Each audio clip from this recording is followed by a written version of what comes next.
प्रिय भक्तगण, आज हम आपको एक कथा का श्रवण करा रही हूँ जो सुनने मात्र से आपके जीवन में सुख, संपत्ति और धन की वर्षा होगी। तो चलिए कथा को प्रारंभ करते हैं। भगवान शिव माता पार्वती से कहते हैं, ये 3 बातें मानव को कभी भी किसी को नहीं बताना चाहिए। जो मानव ये 3 बातें नहीं बताते हैं वह इंसान कभी भी गरीब नहीं रहेगा। फिर माता पार्वती कहती है, हे प्राणनाथ, वह कौन सी 3 बातें हैं जिसे जान लेने से इंसान को कभी भी दुखों का सामना नहीं करना पड़ेगा। फिर भगवान शिव कहते हैं, हे देवी, आज मैं पृथ्वी लोक पर एक सन्यासी का रूप धारण करके ये 3 बातें बताने जा रहा हूं। कृपया आप इस कहानी को ध्यान से सुनें। अगर आप यह कहानी सुन रहे हैं तो पूरा सुनिए। इस कथा को आधा अधूरा छोड़कर जाने की गलती मत करिएगा, क्योंकि इस पवित्र कथा को पूरा सुनने से मन चाहा फल की प्राप्ति होगी। इसलिए इस कथा को पूरा सुने। आप शिव भक्त हैं तो भोलेनाथ का अनादर ना करें। भगवान शिव पृथ्वी लोक पर एक सन्यासी के रूप में कहते हैं, आज की इस प्यारी सी कहानी की शुरुआत करते हैं। प्राचीन समय की बात है। एक नगर में एक धनवान सेठ रहता था। उसके घर में किसी चीज की कोई कमी नहीं थी और उसका व्यापार बहुत अच्छा चल रहा था। उसकी पत्नी भी बहुत खुश रहती थी, क्योंकि सेठ हर महीने उसके लिए नए नए गहने खरीदता था और उसे बहुत प्रसन्न रखता था। प्रिय श्रद्धालुओं, सेठ के घर के बगीचे में एक वट वृक्ष था। उस वट वृक्ष के नीचे सन्यासी अपना आसान बिछाकर ध्यान किया करते थे। सेठ और सेठानी दोनों सन्यासी की बहुत सेवा करते थे और उसकी देखभाल करते थे, क्योंकि वह सन्यासी कई सालों से उस वट वृक्ष में रह रहे थे। सेठ हर रोज सन्यासी को घर का भोजन देते थे और सन्यासी भी उनसे बहुत प्रेम करते थे। भगवान शिव जो सन्यासी थे वह बहुत सुख थे, क्योंकि उन्हें किसी चीज के लिए कहीं और नहीं जाना पड़ता था। सेठ और सेठानी हर रोज उन्हें स्वादिष्ट भोजन खिलाते थे। प्रिय श्रद्धालुओं, सेठ की पत्नी बहुत ही सरल और भोली स्वभाव की थी। उसकी आदत थी कि वह घर की हर बात बाहर वालों को बता देती थी। एक दिन सेठ की पत्नी ने अपने पति से पूछा, पिया जी, आपका व्यापार कैसा चल रहा है? आप कैसे इतना मुनाफा कमाते हो? श्रद्धालुओं, अपनी पत्नी का ऐसा सवाल सुनकर सेठ ने सारी बात बता दी। सेठ ने कहा, प्रिय, मैं अनाज का धंधा करता हूं। मैं चंबल की घाटी से अनाज खरीदता हूं और उसे महंगे दामों में बेच देता हूं। प्रिय श्रद्धालुओं, अपने पति की यह बात जानकर सेठानी बहुत प्रसन्न हुई। उसने सोचा, मेरे पति तो बहुत ही बुद्धिमान है। यह बात तो सारे नगर वालों को पता होनी चाहिए कि मेरे पति इतने बुद्धिमान हैं और इतना ज्यादा धन कमाते हैं। प्रिय श्रद्धालुओं, अब सेठ की पत्नी ने पूरे नगर में यह बात फैला दी कि उनके पति इस तरीके से पैसा कमाते हैं। श्रद्धालुओं, अब क्या था, नगर के कुछ लोगों को जब यह पता चला कि सेठ किस प्रकार धन अर्जित करता है, तो वे सभी भी अनाज का धंधा करने लगे। प्रिय श्रद्धालुओं, अब नगर के बहुत से लोग अनाज का व्यापार करने लगे हैं। सेठ जो पहले कम दाम में अनाज खरीदता था, अब वही अनाज महंगे दामों में बिकने लगा है। सेठ का धंधा थोड़ा कम चलने लगता है, उसे मुनाफा नहीं होता और धीरे धीरे वह गरीब होता जाता है। सेठ का पूरा धंधा बैठ जाता है। यह देखकर वह बहुत चिंतित और दुखी हो जाता है। प्रिय श्रद्धालुओं, एक दिन की बात है। सेठ अपने व्यापार की परेशानी से तंग आकर बगीचे में बैठा था। तभी भगवान शिव जो सन्यासी थे वह वहां आते हैं और कहते हैं, सेठ जी, क्या बात है? आज आप कुछ परेशान लग रहे हैं। तब सेठ बताता है, हे संत महात्मा, मेरा व्यापार बहुत मंदा चल रहा है। मुनाफा बहुत कम हो गया है। नगर के बहुत से लोगों ने अनाज का धंधा शुरू कर दिया है, जिससे मेरा धंधा बैठता जा रहा है।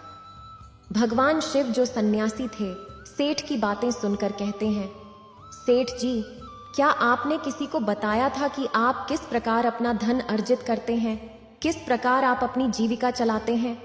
तब सेठ कहता है, हाँ संत महात्मा, मैंने अपनी पत्नी को सारी बात बताई थी। वह मुझसे पूछ रही थी कि आप इतना धन कैसे कमाते हैं। तब मैंने उसे बताया था कि मैं अनाज का व्यापार करके धन अर्जित करता हूँ। प्रिय श्रद्धालुओं, अब सन्यासी को सारी बात समझ में आ जाती है। सन्यासी कहते हैं, सेठ जी, आपने बहुत बड़ी गलती कर दी है। आपको सेठानी जी से ये बातें नहीं करनी चाहिए थी।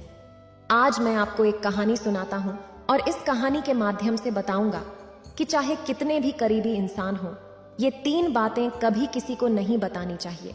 इससे गरीबी आपके आसपास भी नहीं भटकेगी। प्रिय श्रद्धालुओं, अब सन्यासी जो भगवान शिव थे वह अपनी कहानी प्रारंभ करते हैं।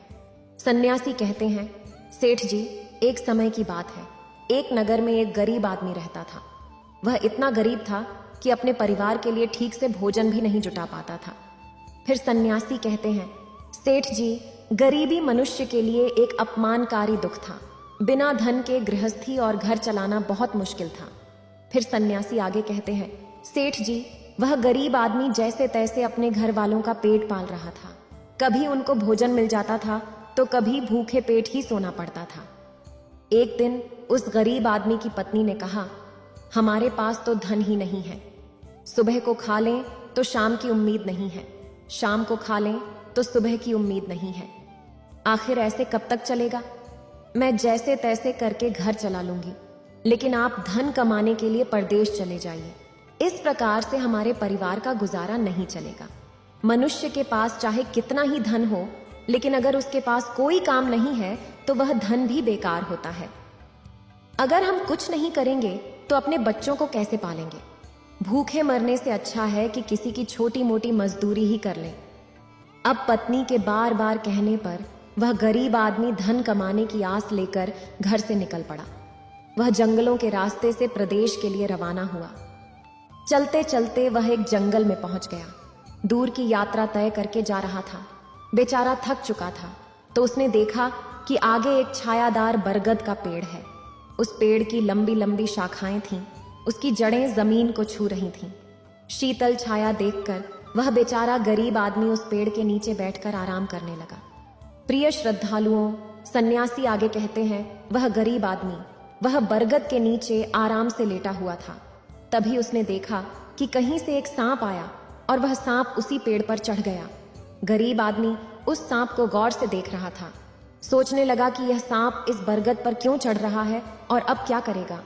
तभी उसने देखा कि उस पेड़ की डाल पर तोता और मैना का घोंसला था। घोंसले में तोता और मैना के बच्चे रखे हुए थे। सांप को देखकर तोता और मैना के बच्चे डर के मारे चिल्लाने लगे।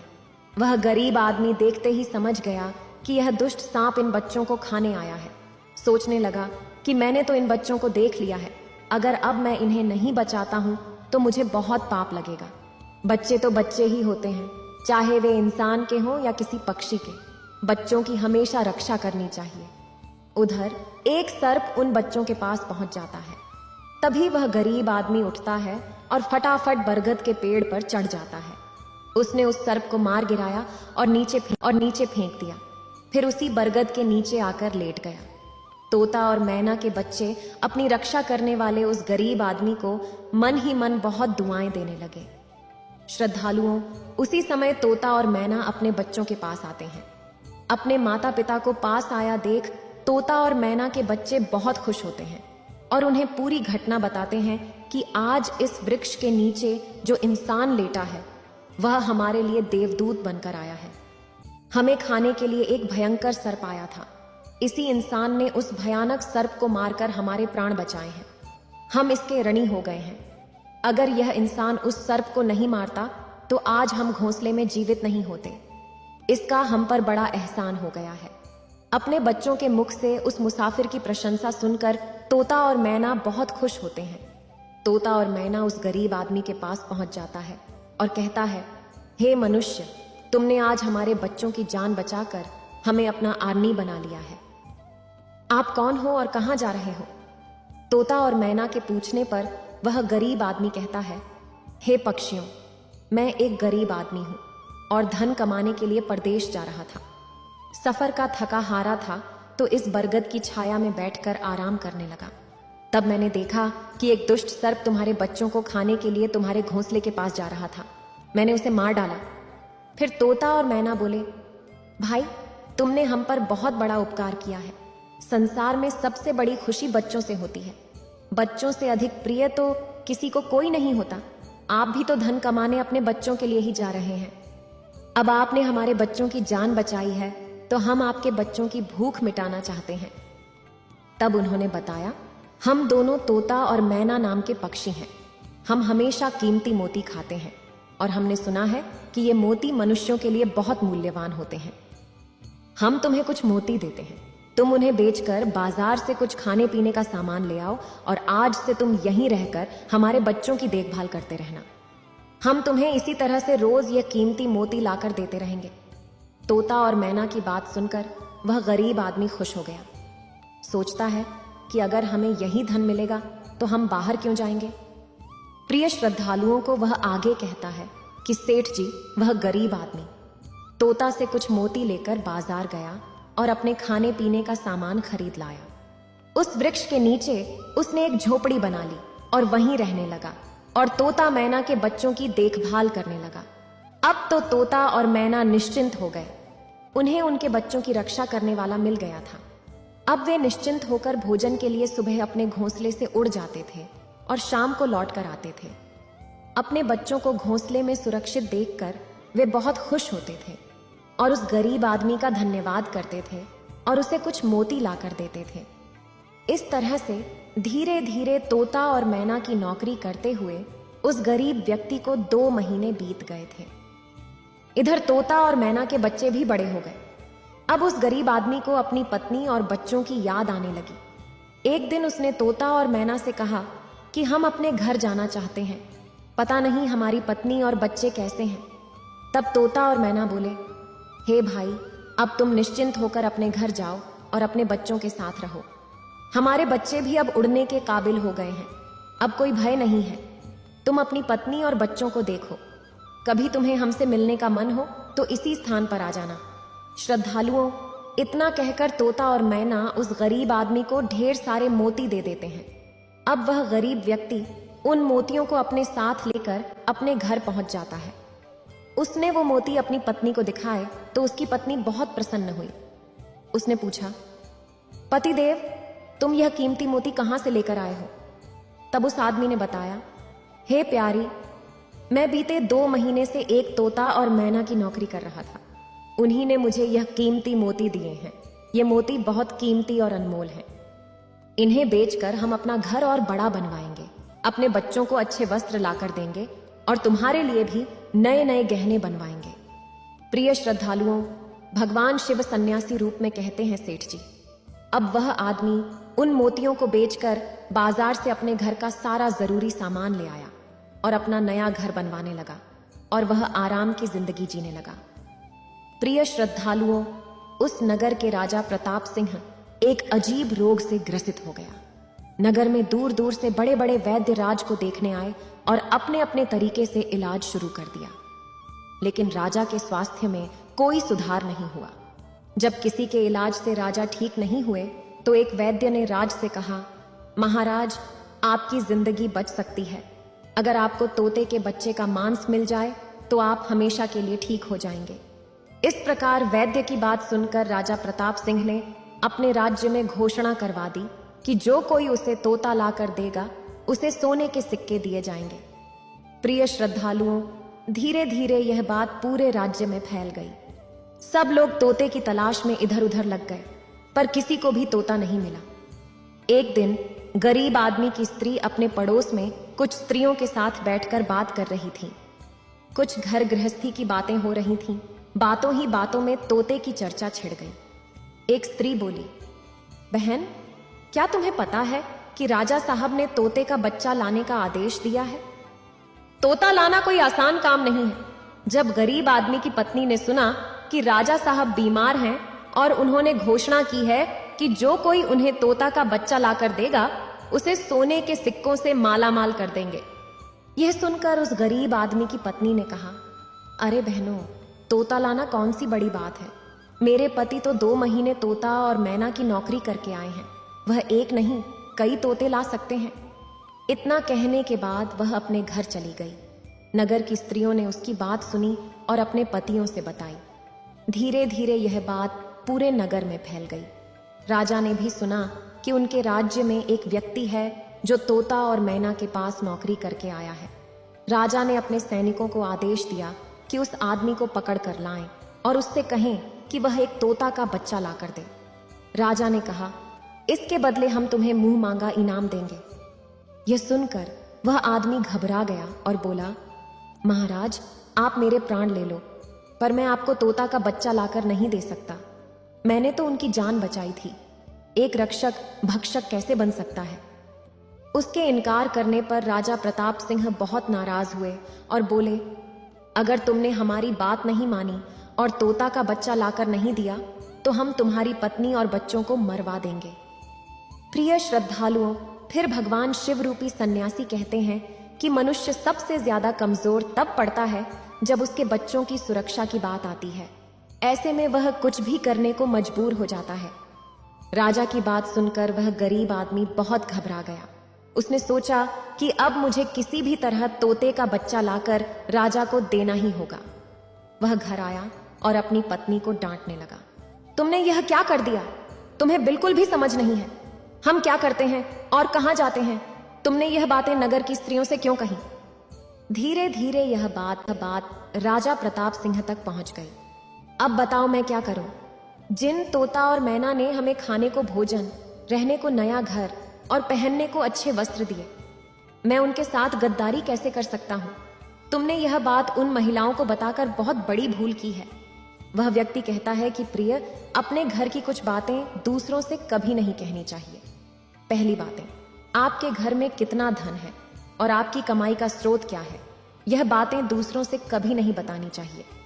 दूसरी बातें, घर में आपसी प्रेम की बातें, पति पत्नी के प्रेम की बातें बाहर वालों के सामने नहीं करनी चाहिए। तीसरी बातें, आपसी लड़ाई झगड़े, मतभेद, मान अपमान की बातें कभी दूसरों के सामने नहीं करनी चाहिए, वरना लोग हमारी गुप्त बातें जानकर, हमारी कमजोरी को समझकर हमारा फायदा उठाते हैं। चौथी बातें, अपनी कमजोरी दूसरों के सामने न बताएं और अपनी उन्नति का राज किसी को न बताएं। जिन बातों के कहने से आपके परिवार पर दुख आ सकता है, वे बातें कभी बाहर नहीं करनी चाहिए। खासकर उन बातों को अपनी स्त्री से न कहें। जिन बातों से घर की मान प्रतिष्ठा नष्ट होती हो, परिवार पर संकट आता हो, किसी की जान जाती हो, परिवार में फूट पड़ती हो या आपके रिश्ते खराब होते हो। क्योंकि कहते हैं कि स्त्रियों के पेट में इस तरह की बातें पचती नहीं हैं। अब वह गरीब आदमी बोला, प्रिय, तुम्हारी यह गलती आज हमारे परिवार को मौत के मुंह में डाल रही है। यदि तुमने इस बात को छुपा लिया होता तो आज हम निर्भय होकर अपने घर में आनंद की जिंदगी जी रहे होते। अब राजा की आज्ञा है तो तोता का बच्चा लाकर राजा को देना ही पड़ेगा, लेकिन ऐसा करने से मैं पापी कहलाऊंगा। जिन बच्चों की मैंने इतने दिन देखभाल करी, जिन्हें मैंने मरने से बचाया, अब मैं उन्हें किस प्रकार मौत के मुंह में डाल सकता हूं? पत्नी कहने लगी, पतिदेव, अब जो भी हो, लेकिन हमें अपनी और बच्चों की जिंदगी बचानी है तो आपको यह पाप करना ही पड़ेगा।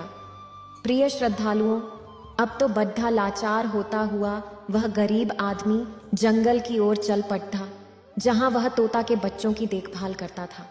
उधर जब तोता और मैना और उनके बच्चों ने उस गरीब आदमी को अपने पास आता हुआ देखा तो वे बड्ढे खुश होने लगे। अपने बच्चों को अत्यंत खुश देखकर तोता और मैना कहने लगे, अरे बच्चों, तुम इतने खुश क्यों हो रहे हो? वह तो तुम में से किसी एक को लेने आ रहा है। तुम में से कौन है जो आज उसके साथ जाकर उसकी और उसके बच्चों की जान बचाएगा? फिर तोता कहता है कि बच्चों, लेकिन एक बात याद रखना, तुम में से जो भी उसके साथ जाएगा वह कभी लौट कर नहीं आएगा। वह नगर के राजा का भोजन बन जाएगा। प्रिय श्रद्धालुओं, तब तोता के बच्चों ने पूछा कि आप ऐसा क्यों कह रहे हैं? तोता बताता है कि बच्चों, यहाँ का राजा बीमार पड़ गया है और वैद्य ने उसे तोता के बच्चे का मांस खाने को कहा है, इसलिए तुम में से किसी एक को वह लेने के लिए आया है। यदि तुम में से कोई उसके साथ जाने को तैयार है तो वह जा सकता है। तभी उनमें से एक बच्चा कहने लगा, हे माता पिता, उस आदमी ने ही हम सबकी जिंदगी बचाई है और आज वह आदमी बहुत बड़ी मुसीबत में है। ऐसे में हमें भी उसकी मदद करनी चाहिए, चाहे हमारी जान ही क्यों ना चली जाए, लेकिन हम उसके साथ जरूर जाएंगे। उधर वह आदमी उस बरगद के वृक्ष के नीचे आता है और तोता मैना से अपना दुख बताता है। तब तोता मैना कहते हैं, हे भाई, तुम चिंता न करो, हमारे बच्चे तुम्हारे साथ जाने के लिए तैयार हैं। तुम इनमें से किसी एक को ले जाओ। श्रद्धालुओं, अब वह गरीब आदमी उनमें से एक तोता के बच्चे को लेकर लौट जाता है और राजा को ले जाकर दे देता है। राजा उस तोते के बच्चे को एक पिंजरे में बंद करता है और अपने नौकर को रखने के लिए कहता है। राजा कहता है कि हम इसे सुबह निकालेंगे और फिर इसके मांस को खा जाएंगे। प्रिय श्रद्धालुओं, अब क्या होता है कि राजा प्रताप सिंह का एक बेटा था जो पशु पक्षियों से बहुत प्रेम करता था। उसे यह नहीं पता था कि यह तोता उसके पिता के खाने के लिए लाया गया है। वह अपने मित्रों के साथ उसी जगह पर खेल रहा था जहां तोते का बच्चा पिंजरे में कैद था। राजकुमार ने जब एक सुंदर तोते को पिंजरे में बंद देखा तो वह उसके साथ खेलने लगा। तभी राजकुमार का एक मित्र कहता है, मित्र, तुम इस पक्षी को बाहर निकालो। यह कितना सुंदर तोता है। पिंजरे में इसका रहना बिल्कुल सही नहीं है। हम इसे आजाद कर देते हैं। अपने मित्र की बातें सुनने के बाद राजकुमार ने उस तोते के बच्चे को पिंजरे से बाहर निकाल देता है। जैसे ही वह पिंजरा खोलता है, तोता का बच्चा आकाश में उड़ जाता है। धीरे धीरे यह बात राजा तक पहुंची कि आपके राजकुमार ने उस तोते को छोड़ दिया है। अब आपके प्राण बचाना बड़ा ही मुश्किल है। यह सुनकर राजा को बहुत गुस्सा आया। उन्होंने तुरंत राजकुमार को बुलाया और गुस्से में कहा, अरे नादान पुत्र, तूने उस तोते के बच्चे को क्यों छोड़ दिया? राजकुमार बहुत घबरा गया और बोला, पिताजी, मुझे क्या पता था कि वह उड़ जाएगा। मैं तो उसके साथ खेलना चाहता था। अपने पुत्र की बात सुनकर राजा को और भी गुस्सा आया। उन्होंने उसे नगर से निकालने का आदेश दे दिया। प्रिय श्रद्धालुओं, अब राजा के सैनिक राजकुमार को नगर की सीमा से बाहर छोड़ देते हैं। उधर वह तोते का बच्चा उड़कर अपने माता पिता के पास पहुंचता है और उन्हें सारी बात बताता है कि राजा के बेटे ने उसे आजाद कर दिया है। तोता और मैना ने जब अपने बच्चे को देखा तो कहा, पुत्र, राजा के बेटे ने तुम्हें तो आजाद कर दिया, लेकिन वह खुद संकट में फंस गया है। उसके दुष्ट पिता ने उसे नगर से बाहर निकाल दिया है। अब उसकी जिंदगी की जिम्मेदारी तुम्हारे ऊपर है। तुम जाओ और उसकी मदद करो। प्रिय श्रद्धालुओं, तोता राजकुमार की मदद करने के लिए उसके पास पहुंच जाता है। राजकुमार उसे देखते ही पहचान लेता है। यह तो वही पक्षी है जिसे मैंने पिंजरे से आजाद किया था। राजकुमार कहता है, तुम्हारी वजह से मुझे मेरे पिता ने नगर से निकाल दिया है। अब तुम ही बताओ, मैं क्या करूं, कहां जाऊं? तोता कहता है, मित्र, तुम चिंता मत करो। तुमने मेरी जान बचाई थी, इसलिए मैं तुम्हारी मदद करने आया हूं। दुख सुख में अब मैं तुम्हारे साथ ही रहूंगा। श्रद्धालुओं, अब राजकुमार खुश हो जाता है क्योंकि उसे कम से कम एक साथी तो मिल ही गया था। अब तोता और राजकुमार दोनों एक दूसरे नगर में घूमने लगते हैं। चलते चलते वे दोनों एक सुंदर बगीचे में पहुंच जाते हैं। उसी बगीचे में वहां के राजा की पुत्री भी अपनी सहेलियों के साथ घूमने आया करती थी। उस राज्य के राजा की कन्या का नाम रूपमती था। राजकुमारी रूपमती बहुत ही सुंदर थी और उसकी खूबसूरती की चर्चा पूरे नगर में होती थी। राजकुमार और तोता उस बगीचे में बैठे हुए थे।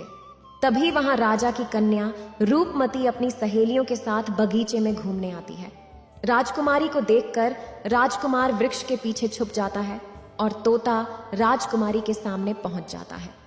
राजकुमारी उस सुंदर तोता को देखकर मोहित हो जाती है। वह उसे पकड़ना चाहती है, लेकिन तोता उसकी पकड़ में नहीं आता। यहां राजकुमार राजकुमारी रूपमती की सुंदरता पर मोहित हो जाता है। प्रिय श्रद्धालुओं, कुछ समय बगीचे में टहलने के बाद राजकुमारी अपने महल में लौट जाती है। राजकुमार पूरी तरह से राजकुमारी पर मोहित हो गया था। अब तो उसे एक पल भी अच्छा नहीं लग रहा था। तब तोता ने कहा, मित्र, तुम चिंता मत कर। तुम जिसे चाहने लगे हो, मैं तुम्हें उससे मिलवा दूंगा। राजकुमार बोला, मित्र, तुम मुझे किसी भी तरह उस राजकुमारी से मिला दो। मैं उसके बिना अब रह नहीं पाऊंगा। तोता बोला, मित्र, तुम मुझ पर भरोसा रखो। मैं पता लगाकर आता हूं कि राजकुमारी कहां रहती है और तुम उससे कैसे मिल सकते हो। प्रिय श्रद्धालुओं, अब तोता राजकुमारी रूपमती के पास जाता है। राजकुमारी के महल में चारों तरफ सैनिक तैनात थे, लेकिन तोता उड़ता हुआ ऊपर से जाता है और जाकर राजकुमारी के कक्ष के बाहर बैठ जाता है। तोता वहां से सब नजारा देखता है और सारी बात आकर राजकुमार को बताता है कि महल में जाकर राजकुमारी से मिलना बहुत मुश्किल है। तोता कहता है, तुम एक काम करो, अपना रुमाल मुझे दे दो। मैं तुम्हारा रुमाल आज राजकुमारी के पास पहुंचा दूंगा और उसकी चुनरी ले आऊंगा।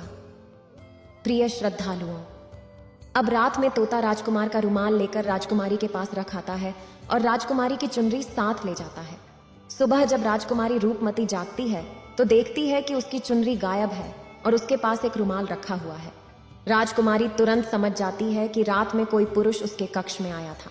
उसने देखा कि उसकी चुनरी गायब है और उसकी जगह किसी पुरुष का रुमाल रखा हुआ है। राजकुमारी बहुत व्याकुल हो जाती है और अपने सभी सिपाहियों को सावधान कर देती है। वह सिपाहियों से पूछती है कि रात में उसके पास कौन आया था, लेकिन किसी के पास कोई जवाब नहीं होता। अब राजकुमारी के कक्ष की सुरक्षा और बढ़ा दी जाती है। प्रिय श्रद्धालुओं, अगली रात फिर से तोता राजकुमारी के कक्ष में जाता है और अपने मित्र द्वारा लिखी हुई चिट्ठी को राजकुमारी के पास रख आता है। अगले दिन जब राजकुमारी जागती है और चिट्ठी पढ़ती है तो उसमें लिखा होता है कि राजकुमारी, मैंने जब से तुम्हें देखा है तब से मैं तुम्हारा हो गया हूँ। मैं तुमसे विवाह करना चाहता हूँ। अगर तुम्हें मुझसे मिलना है तो तुम अपने बगीचे में आ जाना, मैं तुम्हें वहां मिल जाऊंगा। अब राजकुमारी अपनी सहेलियों को लेकर बगीचे में जाती है, लेकिन वहां उसे कोई पुरुष नजर नहीं आता। वहां तो सिर्फ वही तोता घूम रहा होता है जिसे उसने उस दिन देखा था। तोता राजकुमारी से कहता है, राजकुमारी, तुम जिसे देख रही हो मैं तुम्हें उससे मिला सकता हूं, लेकिन पहले तुम मुझे वचन दो कि तुम यह बात अपने पिता से नहीं कहोगी और मेरे मित्र को बंदी नहीं बनाओगी। राजकुमारी ने वचन दिया कि वह उसे बंदी नहीं बनाएगी। मुझे उससे मिलाओ, मैं भी देखना चाहती हूं कि वह कौन है जो इतने सख्त पहरे के बावजूद भी मेरे कक्ष में पहुंच गया। तब तोता ने अपने मित्र राजकुमार को बुलाया। श्रद्धालुओं, राजकुमार भी देखने में बहुत सुंदर था। उसकी सूरत देखकर राजकुमारी भी उस पर मोहित हो गई। तब राजकुमार आता है और राजकुमारी के पास बैठकर बड़े ध्यान से उसके सुंदर चेहरे को निहारने लगता है। राजकुमारी ने पूछा, तुम कौन हो और इतने कड़े पहरे के बाद भी तुम मेरे कक्ष तक कैसे पहुंच गए? राजकुमार बोला, प्रिय, जब दिल में प्रेम होता है तो कोई भी कार्य असंभव नहीं होता। जब से मैंने तुम्हें देखा है तब से मैं तुम्हें प्रेम करने लगा हूं और तुमसे विवाह करने की इच्छा रखता हूं। श्रद्धालुओं, जब राजकुमारी ने पूछा कि तुम कौन हो और कहां से आए हो, तब राजकुमार ने अपनी पूरी कहानी उसे सुनाई। राजकुमार की कहानी सुनने के बाद राजकुमारी के मन में उसके लिए सहानुभूति हो गई। अब तो रोजाना राजकुमारी रूपमती उस राजकुमार से मिलने उस बगीचे में आया करती थी। एक दिन राजकुमारी ने कहा, राजकुमार, मेरे पिता तुम्हारे साथ मेरा विवाह कभी नहीं करेंगे, इसलिए मैं तुम्हारे साथ भाग चलती हूँ और कहीं दूसरी जगह चलकर हम अपना विवाह कर लेंगे और आनंद पूर्वक रहेंगे। प्रिय श्रद्धालुओं, अब वही होता है। राजकुमारी उस राजकुमार के साथ घोड़े पर सवार होकर भाग जाती है और काफी दूर जाने के बाद वे एक झोपड़ी बनाते हैं और विवाह करके दोनों साथ रहने लगते हैं। दोनों को रहते रहते बहुत समय बीत जाता है और वह तोता भी उन्हीं के साथ रहता है। प्रिय श्रद्धालुओं, भगवान शिव सन्यासी रूपी में कहते हैं, सेठ जी, उसी राजकुमार की झोपड़ी में किसी तरह से आग लग जाती है और उसी आग को बुझाने के चक्कर में उस तोते का एक पंख जल जाता है। तब तोता ने कहा, देखो मित्र, अब आप अपने घर चले जाइए। अब आपके पिता का गुस्सा भी शांत हो चुका होगा। अब आपके पिता आपसे कुछ नहीं कहेंगे। जब वह आपको अपनी बहू के साथ देखेंगे तो वह आपको माफ कर देंगे। मेरा तो एक पंख जल गया है, मैं अब उड़ नहीं सकता, इसलिए मैं कुछ दिन तक यहीं रहकर अपने पंख होने का इंतजार करता हूँ। जब मेरा पंख दोबारा उग जाएगा तो मैं आपसे मिलने के लिए जरूर आऊंगा। प्रिय श्रद्धालुओं, इस प्रकार से वह दोनों, राजकुमार और उसकी पत्नी, अपने नगर के लिए चल देते हैं। चलते चलते रास्ते में एक नदी पड़ती है। उस नदी पर एक नाविक नाव चलाता था। राजकुमार अपनी पत्नी को लेकर नाव में बैठ जाता है। जैसे ही नाव नदी के बीच में पहुंचती है तो राजकुमार देखता है कि एक चूहा बार बार नाव पर चढ़कर आता है, लेकिन वह नाविक उसे हटाकर नदी में गिरा देता है। कई बार उस चूहे को नाविक ने हटा देता था। तब राजकुमार कहने लगा, अरे, यह बेचारा इस प्रकार से तो जल में डूबकर मर जाएगा। इसे अपने प्राणों की रक्षा करने के लिए इस नाव पर चढ़ रहा है, इसे चढ़ जाने दो। जब राजकुमार ने नाविक से कहा कि आप इस चूहे को चढ़ जाने दें, तो राजकुमार के कहने पर उस नाविक ने उस चूहे को अपनी नाव पर चढ़ जाने दिया। जैसे ही चूहा नाव के अंदर गया, वह अंदर जाकर छुप गया। थोड़ी देर बाद उन्होंने देखा कि नाव के अंदर धीरे धीरे पानी आने लगा। प्रिय श्रद्धालुओं, उसी चूहे ने नाव को काट कर उसमें छेद कर दिया था, जिससे नाव में पानी भरने लगा। जब नाव में पानी बढ़ने लगा तो नाव पानी में डूबने लगी। धीरे धीरे जब नाव पूरी तरह डूब गई तो उसी समय राजकुमारी और राजकुमार पानी में बहने लगे। पानी के बहाव से राजकुमार बहुत दूर पहुंच गया और राजकुमारी रूपमती भी उसी पानी में बहती हुई राजा के बगीचे में जा पहुंची।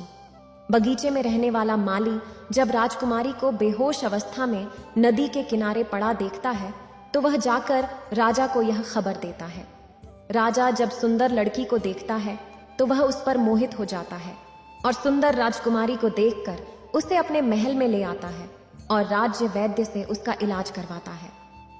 श्रद्धालुओं, कुछ दिन बीतने के बाद जब राजकुमारी ठीक हो जाती है तो एक दिन वह देखती है कि राजा उसके करीब खड़ा है। राजा ने पहले ही राजकुमारी रूपमती के चेहरे को निहार रखा था। अब वह राजकुमारी से विवाह करना चाहता था। राजा कहने लगा, हे राजकुमारी, तुम्हारा भी इस दुनिया में कोई नहीं है। अब तुम हमारी पत्नी बन जाओ, तुम हमारी रानी बन जाओ और हमारे महलों में बड़े आराम के साथ रहो। प्रिय श्रद्धालुओं, राजकुमारी रूपमती बहुत ही बुद्धिमान थी। उसने अपने मन में विचार किया कि यदि वह इस समय राजा को विवाह करने से मना करती है तो राजा उसके साथ जबरदस्ती करेगा। इसलिए उसने राजा से कुछ दिनों के लिए समय मांग लिया।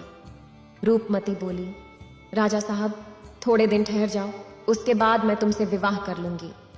अब राजकुमारी उसी राजा के महल में रहने लगी और गरीब असहाय लोगों को भोजन करवाने लगी।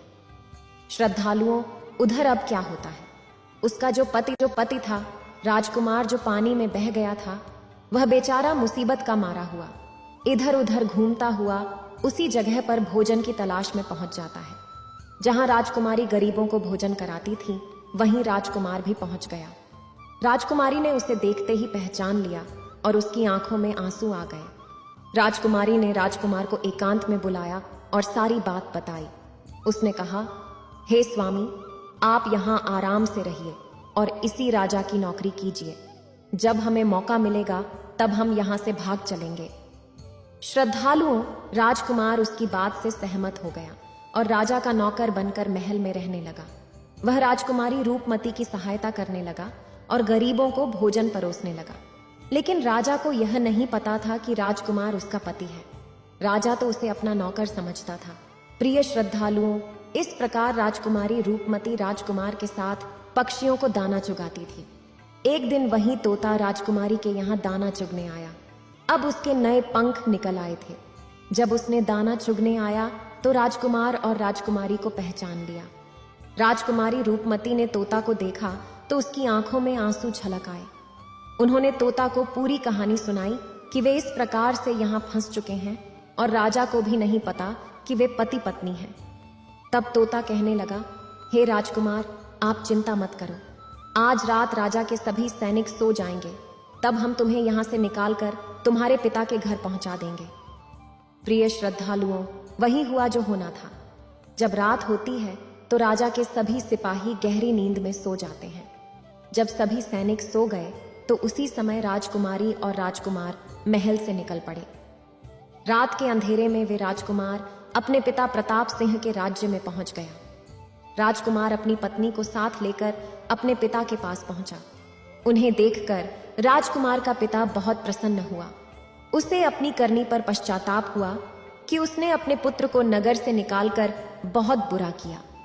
वह बार बार अपने पुत्र से क्षमा मांगता है। तब राजकुमार ने बताया, हे पिताजी, मेरी रक्षा उसी तोते ने की जिसे आप मारकर खाना चाहते थे। उसी ने मेरे प्राण बचाए हैं और मुझे शत्रुओं से छुटकारा दिलाया है। राजकुमार के मुख से तोते की बात सुनकर राजा बहुत प्रसन्न हुआ और उसी दिन से राजा ने प्रण किया कि आज से हमारे राज्य में कोई भी पशु पक्षियों को नहीं मारेगा और सभी लोग उन्हें दाना देंगे। प्रिय श्रद्धालुओं, इतनी कहानी सन्यासी सेठ जी को सुनाते हैं और बताता है कि देखा सेठ जी, इस प्रकार कुछ बातें बताने पर जीवन में घोर संकट आ सकता है। इसलिए यह बातें किसी को भी नहीं बताना चाहिए। जैसे आपने अपनी पत्नी को बताया कि आप किस प्रकार धन अर्जित करते हैं और आज आपका व्यापार खतरे में है। प्रिय श्रद्धालुओं, सेठ जी को अपनी गलती का एहसास होता है और वह अपनी पत्नी को समझाते हैं कि तुम इन बातों को किसी को मत बताया करो। फिर भगवान शिव कहते हैं, हे देवी, हमारी आज की यह कहानी यहीं समाप्त होती है। इस वीडियो को बोलते समय कोई त्रुटि हो तो मैं क्षमा चाहती हूँ। उम्मीद है आप सभी को यह वीडियो अच्छी लगी होगी। अगर आप शिव के सच्चे भक्त हैं तो चैनल को सब्सक्राइब और वीडियो को लाइक करके कमेंट में हर हर महादेव लिख दीजिए।